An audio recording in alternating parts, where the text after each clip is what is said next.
السلام علیکم ورحمۃ اللہ وبرکاتہ دوستوں، امید ہے سب خیریت سے ہوں گے۔ دوستوں، آج کی ہماری حدیث ہے صحیح بخاری سے، جس میں پڑوسی اور مہمان کی بہت زیادہ اہمیت ظاہر ہوتی ہے کہ ان کا اکرام اور عزت کس قدر کرنا چاہیے۔ تو چلتے ہیں حدیث کی طرف۔ حدیث نمبر 6019 صحیح بخاری۔ ابو شریح ادوی رضی اللہ عنہ نے بیان کیا، انہوں نے کہا کہ میرے کانوں نے سنا اور میری آنکھوں نے دیکھا جب رسول اللہ صلی اللہ علیہ وسلم گفتگو فرما رہے تھے۔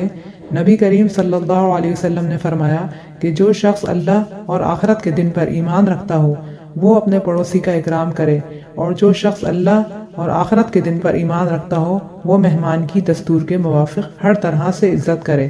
پوچھا، یا رسول اللہ، دستور کے موافق کب تک ہے؟ فرمایا، 1 دن اور 1 رات، اور میزبانی 3 دن کی ہے، اور جو اس کے بعد ہو وہ اس کے لیے صدقہ ہے، اور جو اللہ اور آخرت کے دن پر ایمان رکھتا ہو وہ بہتر بات کہے یا خاموش رہے۔ سبحان اللہ۔ اللہ تعالی ہم سب کو اس پر عمل کرنے کی توفیق عطا فرمائے، آمین۔